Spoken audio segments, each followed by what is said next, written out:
இந்த வீடியோவில் நம்ம என்ன பார்க்க போகிறோம் அப்படின்னா, ஒரு காலர் சுடிதார் தைக்கணும் அப்படின்னா, ஒரு போட் நெக் தைக்கணும் அப்படின்னா, அதனுடைய ஷோல்டரில் நம்ம என்னென்ன சேஞ்சஸ் பண்ணணும், அதை அளவு முதல்ல எப்படி எடுக்கணும், அதை வந்து நம்ம அதுக்கு ஆம்ஹோல் வந்து எப்படி வைக்கணும், மெஷர்மெண்ட் எப்படி வைக்கணும் அப்படிங்கிறது தான் இந்த வீடியோவில் நம்ம பார்க்க போகிறோம். இந்த வீடியோவை பார்க்குறதுக்கு முன்னாடி நம்ம சேனலை சப்ஸ்கிரைப் பண்ணாதவங்க சப்ஸ்கிரைப் பண்ணிக்கோங்க. பக்கத்தில் இருக்க பெல் சிம்பிளை ஆன் பண்ணிங்க அப்படின்னா மேலே ஆல் அப்படிங்கிற ஒரு பட்டன் வரும், அதை ஆன் பண்ணி வச்சுக்கோங்க. நான் வீடியோஸ் போடும்போது எல்லாமே உங்களுக்கு நோட்டிஃபிகேஷன் வரும். இப்போது காலர் சுடிதார் அப்படிங்கிறதும் போட் நெக் சுடிதார் அப்படிங்கிறதும் பார்த்திங்கன்னா, ஷோல்டர் வந்து நம்ம ஃபுல் ஷோல்டரை 1/2 நம்ம வந்து மெஷர் பண்ணிக்குவோம். பார்க்க போனால் நம்ம நார்மல் ரவுண்ட் நெக் வைக்கிற சுடிதார் எல்லாம் விட இது வந்து எந்த ஒரு ப்ராப்ளமுமே நமக்கு வராது. அதாவது close neck, collar, boat neck எல்லாம் வைக்கும்போது அந்த ஷோல்டர் ஃபால் வராது, நெக்கு லூஸாக இருக்குது அப்படிங்கிற கம்ப்ளைண்ட் வராது. அதே மாதிரி போட்டுக்கிறதுக்கு ரொம்ப கன்வீனியண்ட்டாக இருக்குது. கொஞ்சம் லூஸாகவே போட்டுக்கிட்டாலும் பார்க்குறக்கு நீட்டாக ஃபிட்டிங் இருக்கும். இந்த வந்து தைக்கிறது அந்த மாதிரியானதுக்கு எல்லாமே இப்படி தான் நம்ம மெஷர்மெண்ட் வைக்கணும். அதாவது ஓவரால் பேக் நெக் வந்துட்டு நம்ம எவ்வளோ க்ளோஸாக வைக்கிறோமோ அந்த அளவுக்கு நமக்கு வந்து ஷோல்டர் ஃபால் வராது. பேக் நெக் வந்து டீப்பாக போக போக தான் எல்லா மெஷர்மெண்ட்ஸ்லேயும் நம்ம சேஞ்சஸ் பண்ண வேண்டி வரும். அப்படி இருக்கும்போது நம்ம காலர் நெக்கு, க்ளோஸ் நெக்கு இதெல்லாமே நம்ம போடும்போது ரொம்ப ஃபிட்டிங்காகவும் ரொம்ப கம்ஃபர்டபுளாகவும் நமக்கு இருக்கும். இப்போ ஒரு காலர் அப்படின்னா என்ன அப்படின்னா, நம்ம வந்து காலர் வச்சு நம்ம ஷர்ட்ஸு தைப்போம். குட்டீஸ் இது சின்ன பிள்ளைங்களுக்கெல்லாம், பெரியவங்க கூட லேடி ஷர்ட் தைப்போம். அப்போ அதுக்கு என்ன மெஷர்மெண்ட் அப்படின்னா, சுடிதாரில், குர்த்தாவில் எல்லாத்துலேயுமே பார்த்தீங்கன்னா பேக் நெக் வந்து ஒரு 2 இன்ச்சு மட்டும் இருக்குது அப்படின்னாவே நீங்கள் 1/2 ஷோல்டர் வச்சுக்கலாம். அதுக்கு கீழே இறங்க தான் நீங்கள் ஷோல்டரோட அளவை வந்து நம்ம குறைக்கணும். இப்போ ஒரு 15.5 இன்ச்சு வந்து நீங்கள் ஒரு ஷோல்டர் வந்து எடுக்கிறீங்க. அதாவது நான் ஏற்கனவே சொல்லியிருக்கேன், நம்ம ஷோல்டர் மெஷர்மெண்ட்டை பொறுத்த வரைக்கும் 2 விதமாக எடுக்கலாம். ஒன்று வந்து கரெக்டாக நம்ம இப்போது ஆம்ஹோலுக்கு வந்து நம்ம ரவுண்ட் பண்ணுறதும் சரி, ஷோல்டர்லேருந்து ரைட் ஷோல்டர்லேருந்து லெஃப்ட் ஷோல்டருக்கு நம்ம மெஷர்மெண்ட் எடுக்கிறதும் சரி, அது ரெண்டுமே பார்த்தீங்க அப்படின்னா 2 விதமாக எடுக்கிறோம். ஒன்று வந்து க்ளோஸ் நெக்காக இருக்கும்போது காலருக்கு எடுக்கும்போது அவுட்டர் ஷோல்டரில் கரெக்டாக இந்த பாயிண்ட்லேருந்து நம்ம எடுக்கிறோம், ரைட் டு லெஃப்ட் எடுக்கிறோம். அதே மாதிரி ஆம்ஹோலும் இங்கே இருந்து நம்ம அவுட்டரில் ரவுண்ட் பண்ணி நம்ம எடுத்துக்கலாம். இதுவே வந்து நல்லா டீப் நெக் வைக்கிறோம், ஃப்ரண்ட் நெக்கு, பேக் நெக்கு இதெல்லாமே நல்லா டீப்பாக வைக்கிறோம் அப்படின்னா, ஓரளவுக்கு நம்ம ஷோல்டர் மெஷர்மெண்ட் வச்சு நம்ம கால்குலேட் பண்ணுறவங்களா இருந்தால் கொஞ்சம் ஷோல்டர் அந்த எலும்புலேருந்து உள்பக்கம், அதாவது அந்த போன்லேருந்து அவுட்டரில் கரெக்டாக போனுக்கு மேலே எடுக்காமல் கொஞ்சம் உள்ள வரைக்கும், ஏன்னா அந்த மசில்ஸ் வந்து எங்கே நமக்கு ஸ்டார்ட் ஆகுதோ அங்கே இருந்து நம்ம எடுக்கிறோம். அதே மாதிரி ஆம்ஹோல் ரவுண்டும் நல்லா உள்பக்கமாக வச்சு நம்ம எடுக்கிறோம். இந்த 2 விதமாக வந்து நம்ம மெஷர்மெண்ட்ஸ் எடுப்போம். அப்படி எடுத்தால் தான் உங்களுக்கு வந்துட்டு ரவுண்ட் நெக் போடும்போது அந்த ஆம்ஹோல் உள்பக்கமாக ஃபிட் ஆகும். நம்ம காலர் நெக் போடும்போது அந்த ஆம்ஹோல் ரவுண்டு வந்து வெளிப்பக்கமாக தான் நமக்கு ஃபிட் ஆகும், ரொம்ப உள்ள டீப்பாக நமக்கு வராது. இப்போ இந்த 2 விதமாக தான் நம்ம மெஷர்மெண்ட் எடுக்கிறோம். இந்த 2க்கும் என்ன வித்தியாசம் அப்படின்னா, ஆம்ஹோல் ரவுண்டில் அதிகபட்சமாக பார்த்தா ஒரு 1/2 இன்ச்சு 3/4 இன்ச்சு உங்களுக்கு வித்தியாசம் வரும். அதை விட பெரிய வித்தியாசம் ஒன்றுமே வராது. அதனால் நீங்கள் ஆம்ஹோல் ரவுண்ட் இப்படி தான் எடுக்கணும், இப்படி எடுத்தால் தான் கரெக்டாக வருமா, அப்படி எடுத்தால் வராதா அப்படிங்கிறதெல்லாம் ஒன்றுமே கிடையாது. ஆனால் நிறையா பேர் இப்படி தைக்கிறவங்களுக்கு இந்த விஷயம் நான் சொல்கிறது வந்து கரெக்டாக புரியும். ஏன்னா நிறைய பேர் அந்த ஷோல்டர் மெஷர்மெண்ட் எடுக்கும்போது ஆம்ஹோல் ரவுண்டு வந்து குறையுது, ஆம்ஹோல் வைக்கும்போது குறையுது அப்படிங்கிறத நீங்கள் நிறைய பேர் அந்த மாதிரி கட் பண்ணும்போது உங்களுக்கு தெரியும், நீங்கள் பார்த்துருப்பீங்க. இப்போ ஷோல்டர் அளவு வந்து நம்ம 1/2 எடுக்கிறோம். இப்போ வந்து 15.5 இன்ச்சு நமக்கு வருது அப்படின்னா நம்ம அப்ளை பண்ண வேண்டியது 7.5 இன்ச்சு. அந்த 7.5 இன்ச்சுக்கு பக்கத்தில் ஒரு 1/2 இன்ச்சோ 1/4 இன்ச்சோ நீங்கள் ஸ்டிச்சிங்காக சேர்த்துறதுனா கூட நீங்கள் சேர்த்திக்கலாம். அப்போ தான் ஒரு சிலருக்கு கரெக்டாக வரும். ஏன்னா ரொம்ப ப்ராடாக இருக்கிறனால ஒரு சிலருக்கு அப்போ தான் நமக்கு வந்து அந்த நெக்கு வந்து கரெக்டாக வரும். இல்லை நான் 1/2 அப்படியே வைக்கிறேன் அப்படின்னாலும் நீங்கள் 1/2 7.75 அப்படியே வச்சுக்கலாம். அதே உயரத்தை நீங்கள் ஆம்ஹோலுக்கும் வச்சுக்கலாம். இதில் பார்த்தீங்கன்னா எந்த ஒரு கன்ஃபியூஷனோ கால்குலேஷனோ எதுவுமே கிடையாது. உங்களுக்கு நீங்கள் ஷோல்டர் எடுக்கிறீங்க, 1/2 ஷோல்டர் வைக்கிறீங்க, அதே அளவை வந்து நீங்கள் ஆம்ஹோலுக்கு வைக்கிறீங்க. அதில் வந்து ஆம்ஹோல் ரவுண்டை நம்ம மெஷர் பண்ணி நம்ம மார்க் பண்ண போகிறோம். இப்போ நான் எடுக்கிறது 7.75, அதாவது ஒரு 36 இன்ச்சு செஸ்ட் வச்சுக்கிறோம் அப்படின்னா அந்த செஸ்ட் ரவுண்டுக்கு 7.75 வந்து ஷோல்டர் வருது. அப்போ இதை எப்படி நம்ம கட் பண்ணுறது அப்படிங்கிறத இந்த வீடியோவில் நம்ம பார்க்கலாம்.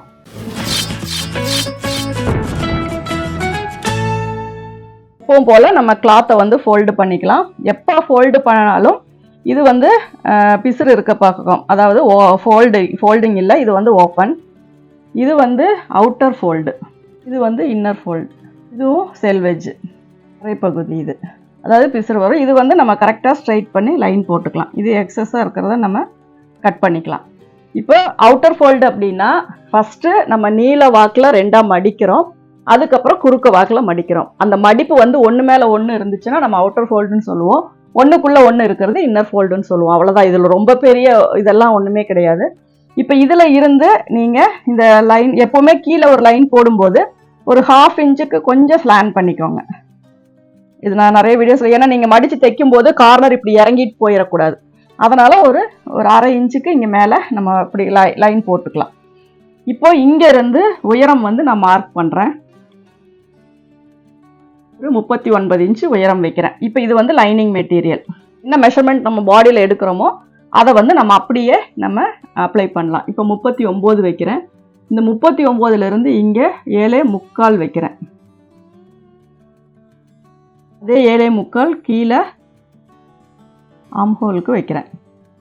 இந்த இடத்துல செஸ்ட் ரவுண்டு வந்து 40னா 4ஆக பிரிக்கும் போது 10 இன்ச்சு வைக்கிறேன். ஏன்னா மேக்ஸிமம் உங்களுக்கு ஷோல்டர் அதிகமாக வரும்போது இந்த இடம் குறைவாக தான் வரும். இங்கேருந்து இங்கே 10 இன்ச்சும் இந்த பக்கம் 1.5 இன்ச்சும் சீம் அலவன்ஸ் வைக்கிறேன். இப்போ இதுக்கு மேலே வைக்கிற மெஷர்மெண்ட்ஸ் எல்லாம் நீங்கள் எப்பவும் போல் நீங்கள் வச்சு அப்ளை பண்ணுறது தான். இப்போ இங்கே தான் நம்ம கவனிக்க வேண்டிய பகுதி. இப்போது உயரம் வச்சாச்சு, அதே மாதிரி ஷோல்டர், இதுவும் வந்து ஷோல்டர் மார்க் பண்ணிட்டீங்க, அதே மாதிரி ஆம்ஹோல் மார்க் பண்ணிட்டீங்க. இப்போ காலர் நெக்குன்னா 1 இன்ச்சு இங்கேருந்து இங்கே டவுன் பண்ணிக்கோங்க.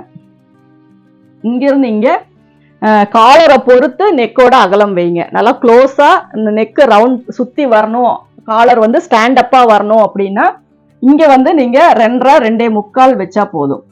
அது 2.25 3 இன்ச்சு வரும்போது என்ன ஆகும்னா நெக்கை விட்டு கொஞ்சம் அவுட்டரில் வரும். அதுவே 3.5 வச்சிங்கன்னா கீழே படிஞ்ச மாதிரி காலர் வரும். அந்த காலர்னுடைய வித்தியாசத்துக்கு தகுந்த மாதிரி நீங்கள் இந்த நெக்கோட அகலம் இப்போ 2.5 வச்சிங்க அப்படின்னாவே நல்லா இப்படி ஸ்ட்ரைட்டாக இருக்கிற மாதிரி காலர் வரும்.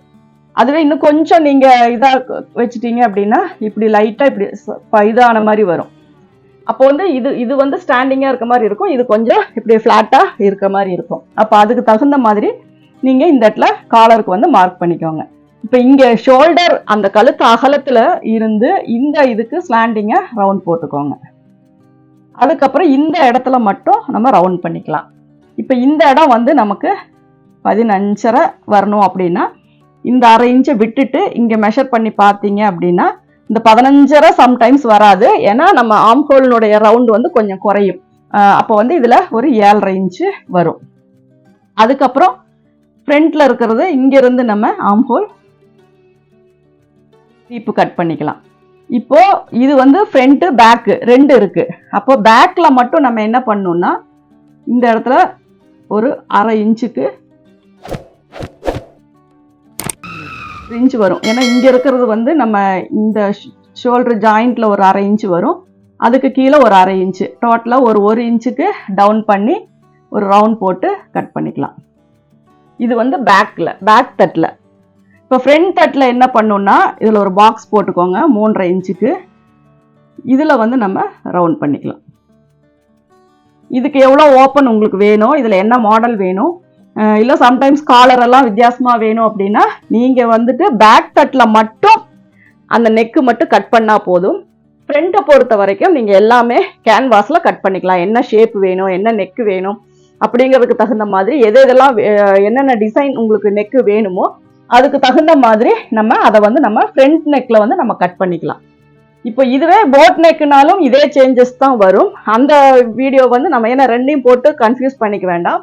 ஒரு காலர் நெக்னா என்ன, ஃபஸ்ட்டு 1/2 ஷோல்டர் நம்ம அளவு எடுக்கிறோம், அந்த 1/2 ஷோல்டரை அப்படியே நம்ம அப்ளை பண்ணுறோம், அதே அளவுக்கு ஆம்ஹோல் வைக்கிறோம், அதுக்கப்புறம் நெக்கினுடைய அகலம் மார்க் பண்ணுறோம், அந்த நெக்கிலிருந்து ஸ்லாண்டிங்கை 1 இன்ச்சு ஷோல்டர் வந்து ஸ்லோப் வந்து டவுன் பண்ணுறோம். அப்புறம் அதுக்கப்புறம் வர்றதுல நம்ம 1/2 இன்ச்சு விட்டு மெஷர்மெண்ட் ஆம்ஹோல் மெஷர்மெண்ட் 1/2 நம்ம இந்த இடத்துல கால்குலேட் பண்ணிக்கிறோம். அதுக்கப்புறம் ஃப்ரண்ட்டில் மட்டும் நம்ம ஆம்ஹோல் டீப் வந்து நம்ம கட் பண்ணிக்கிறோம். பேக் தட்டில் 1 இன்ச்சு டவுன் பண்ணி நம்ம ஒரு க்ரோவ் மட்டும் கீழே கொடுக்குறோம். ரொம்ப டீப்பாக வேண்டாம். இந்த 1/2 இன்ச்சு நம்ம கொடுக்கல, ஏன்னா இது 1/2 இன்ச்சு ஸ்டிச்சிங்கில் போயிடும். இந்த 1/2 இன்ச்சு கொடுக்கலன்னா அந்த இடத்துல ஒரு மடிப்பு மாதிரி ஃபார்ம் ஆகும். அதுக்காக தான் இங்கே ஒரு 1/2 இன்ச் நம்ம இறக்குறோம். அப்போ இந்த நெக்கினுடைய அகலம் உங்களுடைய ஸ்டைலுக்கு பொறுத்த மாதிரி நீங்கள் மாற்றி வச்சுக்கலாம். முன்பக்கம் நமக்கு கரெக்டாக இந்த இடம் க்ளோஸில் வந்து காலர் நிற்கணும் அப்படின்னா அந்த அளவு தான் நம்ம எடுக்கணும். கீழே இறங்கணும் அப்படின்னா அந்த அளவு தான் எடுக்கணும். அந்த அளவை அப்படியே வந்து இதில் நம்ம அப்ளை பண்ணிக்கலாம். சப்போஸ் நீங்கள் இதில் வந்துட்டு டைரெக்டாக கிளாத்தில் வெட்டுற மாதிரி இருந்தால் இப்படி வெட்டிக்கலாம், இல்லைன்னா கேன்வாஸ் வச்சு நம்ம கேன்வாஸில் வெட்டிக்கலாம். இப்போ கேன்வாஸில் ஒரு நெக்கை எப்படி கட் பண்ணும், ஏன்னா இதோட முடிச்சுட்டா உங்களுக்கு அடுத்தது கேன்வாஸில் எப்படி வைக்கணும் அப்படிங்கிறது கன்ஃபியூஸ் ஆகும். அப்போ நான் வந்து இப்போ இதுக்கு தகுந்த மாதிரி நீங்கள் ஸ்லீவ் கட் பண்ணிக்கலாம். இந்த இடம் வந்து குறையும் போது நீங்கள் ஒரு 3-3.5 இன்ச்சு வந்து அடிக்கை அளவு வச்சு நீங்கள் ஸ்லீவ் கட் பண்ணிக்கலாம். இப்போ இதனுடைய இதை பார்த்துட்டீங்க. இதில் எந்த டவுட்ஸ் உங்களுக்கு இருக்காதுன்னு நினைக்கிறேன். இருந்துச்சுன்னா நீங்கள் கமெண்ட்ஸில் போடுங்க, நான் அதுக்கு வந்து உங்களுக்கு ரிப்ளை பண்ணுறேன். இப்போ இது வந்து ஒரு கேன்வாஸ் நான் எடுத்திருக்கேன். இது ஃபோல்டு பண்ணியிருக்கேன். அதாவது ஒரு 3 இன்ச்சு 3.5 இன்ச்சுக்கு இதை வந்து நான் எடுத்திருக்கேன். லென்த்து பார்த்தீங்கன்னா உங்களுக்கு நெக் ஒரு 7 இன்ச்சு, ஒரு ஓப்பனுக்கு வைக்கும்போது ஒரு 10 இன்ச்சு அல்லது 9 இன்ச்சுக்கு ஒரு கேன்வாஸ் எடுத்து மடிச்சுக்கோங்க. இது வந்து மடிக்கிற அளவு, இல்லாட்டினா ஓப்பன் பண்ண 7 இன்ச்சு வரும். இது வந்து ஃபோல்டிங். இப்போ இங்கேருந்து இங்கே 2.25, இங்கேருந்து இங்கே 3.5 இன்ச்சு. இப்போ இதில் தான் நம்ம வந்து க்ளோஸ் நெக்காகவே வேணும்னா இந்த அளவுக்கு நம்ம வரைஞ்சிக்கலாம். வரைஞ்சிட்டு இதிலிருந்தே காலர் வந்து நம்ம அட்டாச் பண்ணிக்கலாம். இதிலிருந்து இது வரைக்கும் ஓப்பன் கொடுத்துட்டு இதுக்கு மேலே ஒரு பீஸ் வந்து ஊக்கு வைக்கிறதுக்கு நம்ம கொடுத்துக்கலாம். இந்த ஓப்பன் ஏன்னா பெருசாக வேணும்னா இப்போ மேக்ஸிமம் ஒரு 7-7.5 இன்ச்சு வச்சிங்கன்னா உங்களுக்கு ஓப்பனே தேவையில்லை, அப்படியே கூட போட்டுக்கலாம். ஒரு சிலர் கம்பல்சரி ஓப்பன் வேணும்னு கேட்பாங்க, ஏன்னா போட்டு கழட்ட கொஞ்சம் ஃப்ரீயாக இருக்கணும் அப்படின்ட்டு. அப்படி வரும்போது மட்டும் இதில் எக்ஸஸாக கொடுத்து உள்ளே நீங்கள் 2 ஹூக் மட்டும் வச்சிங்கன்னா போதும். இப்போ இதுவே இன்னொரு மாடல் வேணும் அப்படின்னா இது வரைக்கும் நம்ம காலர் வச்சுட்டு இதை வந்து இப்படி கொடுக்கலாம். இது வரைக்கும் இப்படி காலர் வந்துடும். இந்த மாதிரி நம்ம கட் பண்ணும்போது மட்டும் இது வரைக்கும் காலர் ஏற்றுற மாதிரி இந்த இடத்துல கட் பண்ணிட்டு இது பண்ணலாம். இதனுடைய அதாவது காலர் நெக்குக்கான கட்டிங்ஸ் மட்டும், அதாவது கேன்வாஸ் கட்டிங் மட்டும் நம்ம செப்பரேட்டாக அது கட்டிங் வீடியோவில் நம்ம பார்க்கலாம். இப்போதைக்கு ஒரு ஓவரால் ஒரு கேன்வாஸ் வந்து நம்ம எப்படி மடித்து எப்படி கட் பண்ணணும் அப்படிங்கிறத மட்டும்தான் இந்த வீடியோவில் நான் சொல்லியிருக்கேன். இது மேக்ஸிமம் இந்த இடம் நம்ம என்ன ஷேப் வேணாலும் நம்ம கொடுத்துக்கலாம். இப்படி கொடுத்துக்கலாம், இல்லை இதையே வந்து இப்படி வர மாதிரி வச்சுக்கலாம், இல்லை இது ஃபுல்லாகவே நீங்கள் ஓப்பனாக வேணும்னாலும் கொடுத்துக்கலாம். இங்கே மட்டும் காலர் கொடுத்துட்டு இங்கே சின்னதாக ஹூக் 2 வச்சுக்கலாம். இப்போ இந்த கேன்வாஸை இதோட நம்ம இப்படி கட் பண்ணிக்கலாம். இப்போ ஒரு கேன்வாஸில் வந்து காலர் எப்படி கட் பண்ணணும், ஏன்னா ஒரு சிலர் நெக்கில் அப்படியே சுடிதார் இதிலே கட் பண்ணிடுவாங்க. ஒரு சிலர் கேன்வாஸ் வச்சா மட்டும்தான் காலர் வந்து, அதாவது காலருக்கு வைக்கிற கேன்வாஸ் வேற, அது வந்து ஷர்ட்டுக்கு வைக்கிற காலர் கேன்வாஸு. டாப்புக்கு நம்ம இங்கே முன்னாடி நெக்குக்கு வைக்கிறது வந்து நம்ம ஆல்ரெடி யூஸ் பண்ணுற சுடிதார் கேன்வாஸ் தான். அது எப்படி 2 கேன்வாஸ் இருந்தால் தான் இதில் ஃபினிஷிங் வந்து உங்களுக்கு ஓரளவுக்கு நல்லா நீட்டாக கிடைக்கும். இப்போ இந்த மாதிரி ஒரு காலர் சுடிதாரை நீங்கள் எப்படி என்னங்கிறத நீங்கள் பார்த்து கட் பண்ணி பாருங்கள். இதில் ஏதாவது டவுட்ஸ் இருந்துச்சுனாலும் நீங்கள் கமெண்ட்ஸில் போடுங்க. இந்த வீடியோ உங்களுக்கு பிடிச்சிருக்குன்னு நினைக்கிறேன். பிடிச்சிருந்தா லைக் பண்ணுங்கள், ஷேர் பண்ணுங்கள். Thank you viewers.